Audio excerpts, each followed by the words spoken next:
Hi, in this video, I'm going to walk you through how to get started on your drug card assignment. Ideally, you should have some paper or a digital document or the TLC Drug Card Pharmacology Framework worksheet or some place to write and follow along as we walk through the instructions together. Feel free to pause the video at any point to write anything down. The first step is to find the assignment instructions. These should be somewhere in D2L. The location may vary depending on where your professor chose to post it. Check under the Week Content tabs and the Assignments tab, or in the Quick Access tab on the left side of the homepage. If you're having trouble finding any documents in D2L, you can always use the search feature here in the Content tab and type in the name of the document and it will find it for you. The assignment instructions are a great resource for understanding your assignment. Once you've found it, it's a good idea to read it over, as it contains almost all the essential instructions you will need for your assignment. You may find this overwhelming, as there is a lot of detail, but it is important to pay attention to the specific instructions, which we will go over briefly in this video. The first thing you need to know to get started is which drug you have been assigned, which you will find in the drug assignment list in D2L. This will be a sheet that contains your name and a corresponding drug. That is the drug you will be researching and creating a card for. If you're working in a group, you should collectively decide which drug of your assigned drugs you will be working on. The drugs on this list will either be a generic name, which is the generic non-specific version of the drug, or a trade name, which is a specific brand name of the drug. Once you have your drug, you'll need to refer to a third document in D2L called the Drug Specific Instructions. This contains specific instructions for your drug that you must include. It's a good idea to keep a copy of your specific instructions to refer to as you research and prepare for your assignment. So those are the instructional documents you'll need. For content, the main place you will be going for information is a drug guide, which contains almost all the relevant information for your drug, and your textbook, which should be used for a more in-depth understanding of the chemical and biological processes you will need to understand. You can use multiple drug guides and multiple resources for background information. For many students, the hardest part of the assignment is starting. It can help to write out rough notes in a notebook, make several drafts, or use student resources, such as the Tutoring and Learning Center, located here at the waterfront on the 5th floor, room 538. An essential part of this assignment is citing your sources.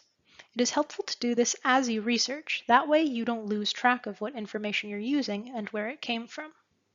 To cite your drug guide, you'll need to do two things. Take a picture of the pages you used, not the front cover, just the content pages, and create a full text citation included on a separate document when you submit the assignment.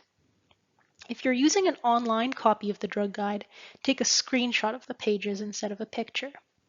These should all be saved as JPEG files. You should also have a document in the final submission containing the full APA citation of your guide, and that will look like this. Information from your class notes do not need citations. Only books and articles need citations. Once you have all your sources, be sure to arrange them in alphabetical order with a hanging indent, the space after the first line of every entry, as this is proper APA formatting. Here's what a citation for a textbook might look like.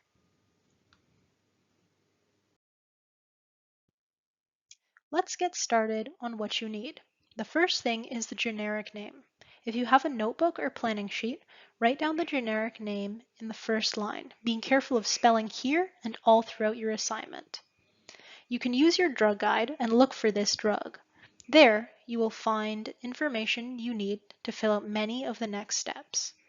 The second thing you need is the trade names, which are different brands of this generic drug. In your drug guide, these should be listed somewhere underneath the generic name. Write down between 1 and 3 of these trade names. If there are more than 3, try to prioritize Canadian trade names or otherwise very common trade names that you will encounter. The class of drug is the type of drug, a label that describes what it does. These should be listed somewhere under the drug names. Your drug may have multiple, so write down between 1 and 3. Next is your mechanism of action, shortened to MOA, or sometimes referred to in your drug guides as action. This is what the drug does. It is essential that you write this section in your own words, not just copying from the drug guide. In this section, use 50 words or less to describe the effect of this drug on the body on a biological level. You should include the organs or body system it is involved in, the process it influences, and what that influence is. This should describe what this drug is doing to the body, not just describing the effect, like decreases pain or reduces blood pressure. Again, you can't use direct quotes or sentences from the drug book. Not only is it plagiarism, but you should be able to fully understand this drug and explain it in your own words without the need to quote a book. In this section onward, if there are any words that an average patient would not know, you need to define them, either in brackets on your card, or if that takes up too much space, on a separate glossary that should also be submitted with your assignment. As you're working right now, just fill in some notes. They can be point form writing for the organ or body system that your drug affects, then write the process it changes, then write how it changes it. Be sure to check with your drug-specific instructions, as there could be additional things you need to include. The next section is usual indications, otherwise known as the uses for the drug.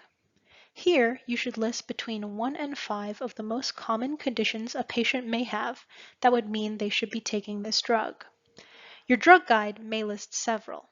If you feel that you should include off-label uses, uses that the drug was not specifically meant for, you can, but specify that they are off-label uses.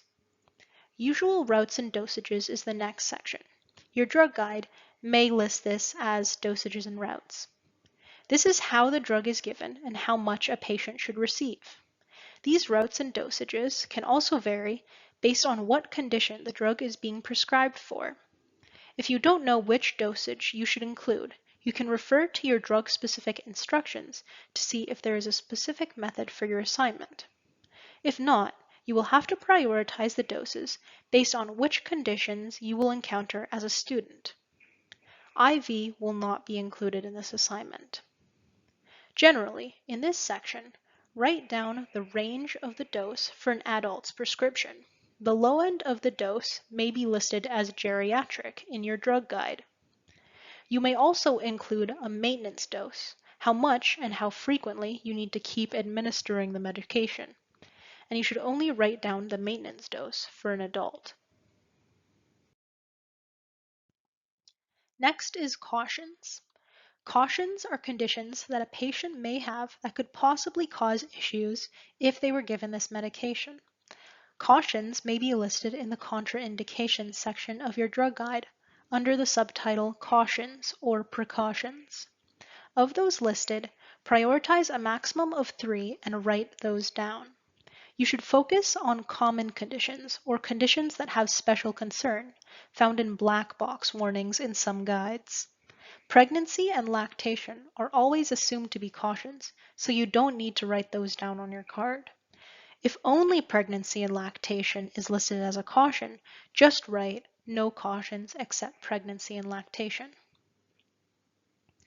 The contraindications section is like the cautions section, only these are conditions a patient has that means the patient should absolutely not take the drug. Because this section is so absolute, you need to list all contraindications listed in your guides. There is no maximum.